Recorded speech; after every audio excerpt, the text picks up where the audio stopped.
Alors, comme je le disais, la numérologie est intéressante.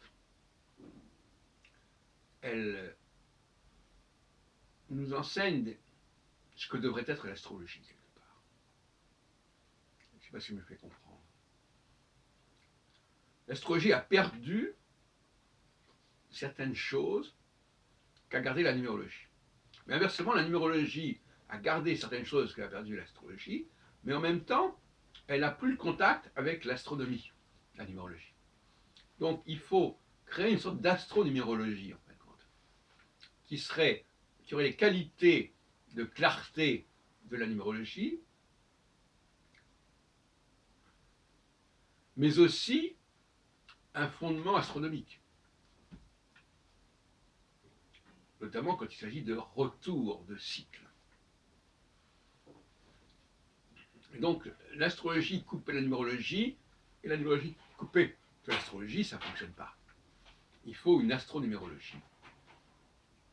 Et un mariage entre les deux disciplines qui se sont séparées, parce que les astrologues rigolent sur ces numérologues qui font des calculs à partir du nom. Alors par exemple, alors ça c'est tout un autre sujet là. Alors, le nom de la personne, la date de naissance, avec les chiffres, etc. Tout ça, ça fait rigoler les astrologues, et à mon avis, ils ont raison. Et les numérologues ont raison de se moquer des astrologues qui se perdent dans des tas de combinaisons de thèmes natals, avec toutes sortes de facteurs de transit, d'aspect, etc. C'est une véritable usine à gaz. Et donc, il faut trouver un juste milieu entre ces deux disciplines qui, isolément, sont un petit peu déconnectées et impuissantes, et qui peuvent devenir quelque chose de beaucoup plus solide quand elles sont combinées. Elles sont refondues en quelque sorte.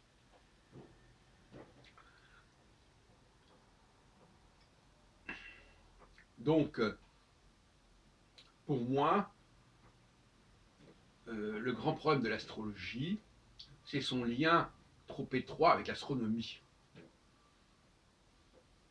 Que l'astrologie ait un rapport avec l'astronomie, c'est une évidence, c'est une nécessité. Mais qu'elle soit obligée d'englober la totalité des données astronomiques, c'en est une autre, qui est beaucoup plus discutable. L'astrologie, pour moi, est une création des hommes, on va revenir là-dessus, par rapport à leurs besoins. Alors, aux besoins de structuration de la société, ils ont eu besoin de 3 planètes, Mars, Jupiter et Saturne, comme a montré Michel Gauquelin dans ses statistiques, mais au niveau de la structuration du temps, des cycles, ils n'ont eu besoin, à mon avis, que d'une seule planète, qui est Saturne. Voilà ma position. Et le mieux étant l'ennemi du bien, quand on a un cycle intéressant et qu'on veut le combiner parce qu'il faut absolument se servir de Jupiter, absolument se servir de Mars, etc., eh bien, finalement, c'est de politique de gribouille. Hein, en voulant trop bien faire, on gâche tout. C'est pas en rajoutant qu'on va trouver des solutions. Pas non plus se moquer du monde. Donc, il faudrait refaire un colloque sur astrologie et numérologie. Parce que l'astrologie a vraiment besoin d'une cure d'amaigrissement très très poussée. Parce qu'elle est pléthorique, elle est empâtée, c'est épouvantable. Ouais.